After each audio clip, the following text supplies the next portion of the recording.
S obzirom da smo prije nekoliko dana odradili temu kada je pravo vrijeme da se izvadi mrkva iz zemlje, vrijeme je da odradimo i onaj dio skladištenja.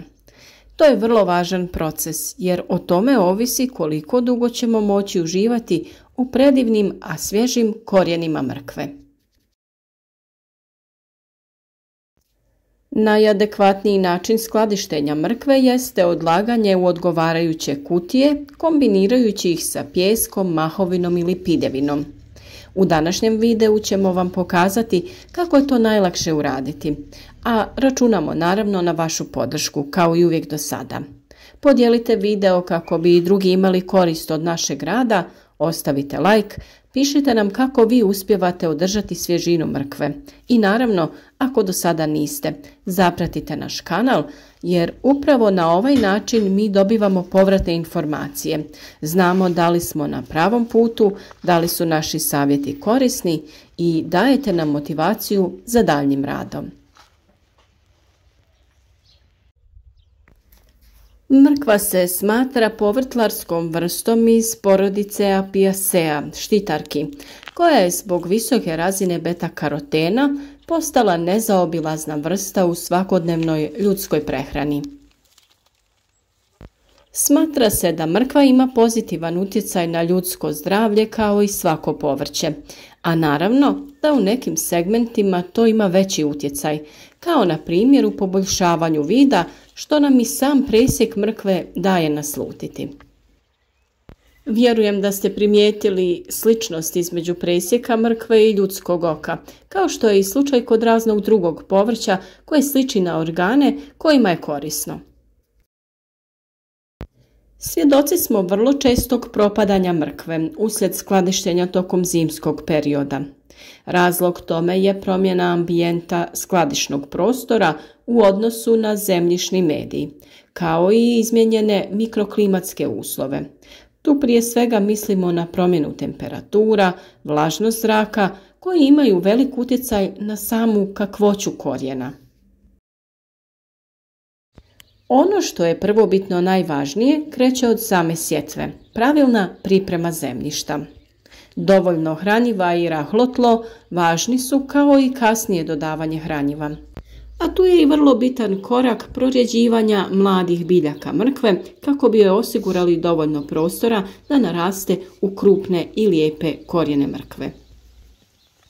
Slijedeći ove korake, samim tim dobivamo kvalitetne, zdrave i otporne korijene mrkve, pa to rezultira njihovom dugotrajnošću tokom skladištenja.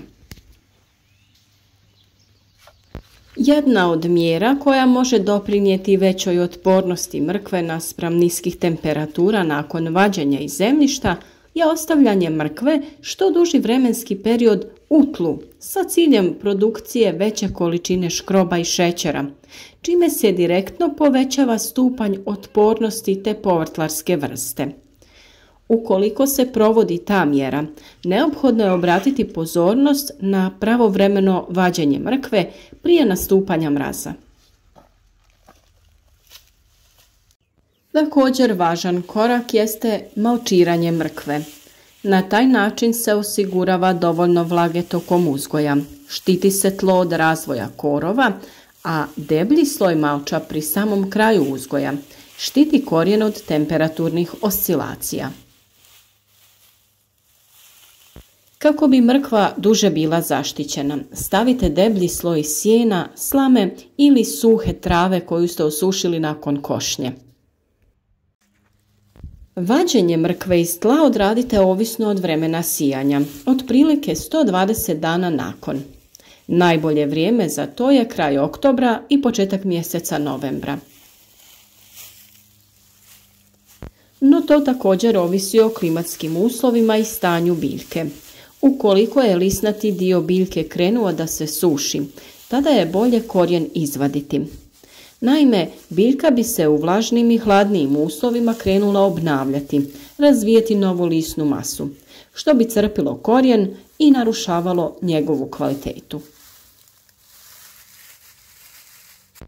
U cilju prevencije nastanka određenih oboljenja, kod svih povrtlarskih vrsta pa i kod mrkve, ne preporučuje se vađenje u periodu neposredno nakon kišnih padalina, jer se otežava ekstrakcija, to jest vađenje korijena.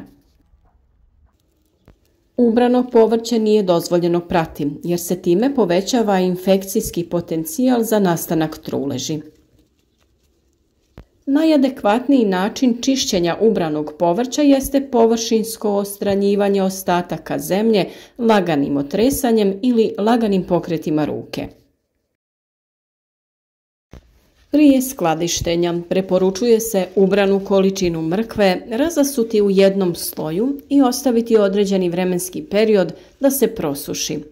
Taj proces se nipošto ne smije obavljati na direktnom suncu, nego na mjestu gdje je hladovina. Ukoliko se primijete mehanički oštećeni plodovi, njih je neophodno odstraniti. Čak i mala oštećenja s vremenom prelaze u velik problem, te u toku skladištenja mogu uzrokovati propadanje i prethodno zdravi mrkvi. Preduslov za kvalitetno čuvanje korijena mrkve jeste odsjecanje zelenog lisnatog dijela uz ostavljanje 2 do 3 cm vanjskog tkiva, te se potom skladišti odlaganjem u kutije sa dodatkom pijeska, mahovine ili pidevine. Za početak je potrebno uzeti drvenu ili plastičnu kutiju na kojoj se prave perforacije sa ciljem omogućavanja strujanja zraka između uskladištenog povrća. Ukoliko se kao vlažni medij koristi pijesak, obavezno ga je umjereno navlažiti te redanje započeti slojem pijeska. Nakon što se formira prvi ujednačeni sloj, pristupa se redanju mrkve, to jest postavlja se horizontalno uz stvaranje određenog razmaka sa ciljem onemogućavanja nastanka truleži. A ukoliko koristite kantu, u tom slučaju plodove mrkve okrenite vertikalno. Vrlo je važno da se plodovi međusobno ne dodiruju, nego da taj prostor popuni pijesak. Također nije dobro ni da dodiruju stjenku kante ili druge posude u kojoj se skladište. Ovisno o veličini kutije vrši se naizmjenično redanje uz obavezno zatvaranje kutije i odlaganje na tamno mjesto uz temperaturu od 1 do 6 stepeni Celzijusa. Ovaj način skladištenja mrkve smatra se mnogo kvalitetnijim u odnosu na zamrzavanje, s obzirom da se održava veća razina visoko vrijednih sastojaka. Drugi način skladištenja mrkve tokom zimskog perioda jeste upotreba trapa. Za izradu trapa mogu se iskoristiti velike limene kante koje je poželjno ukopati u tlo. Mrkva se unutar trapa pozicionira u vertikalnom položaju, a trap se pokriva slojem slame debljine 20 do 30 cm. Otvaranje trapa vrši se po potrebi.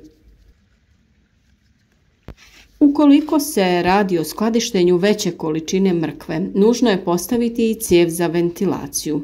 Spomenuti način čuvanja uz pravilno izvođenje doprinijet će dugotrajnom čuvanju svježine mrkve tokom zimskog perioda, ali i očuvanju svih ljekovitih svojstava ove najzdravije grickalice.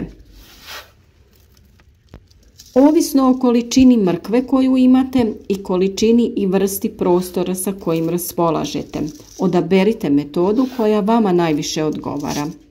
U drveni sanduk može vam stati zavidna količina mrkve. Trap u zemlju možete napraviti ukoliko raspolažete sa slobodnim prostorom u vrtu, ali obavezno odradite zaštitu od glodavaca tako što ćete postaviti neku vrstu mreže unutar trapa. O pripremi trapa za skladištenje različitog povrća i voća imate poseban video na našem kanalu, pa svakako razgledajte jer vjerujem da ćete u svakom slučaju pronaći nešto korisno za vas. Mi se trudimo dijeliti savjete koji će za vas biti u pravo vrijeme, baš kada vam trebaju, pa se nadamo da je to slučaj i sa ovim video savjetom. A naš rad ovisi o vašoj podršci, pa nam svaki vaš like, komentar i dijeljenje naših videa jako puno znači i hvala vam na tome. Jesenja sezona radova u vrtu je pred nama, pa ukoliko ste zaljubljenik u biljke i prirodu ili imate potencijal to postati, pridružite nam se. Uzgajajmo zajedno voće i povrće, različite ljekovite biljke, odaberimo zdrav način života za naše bolje sutra.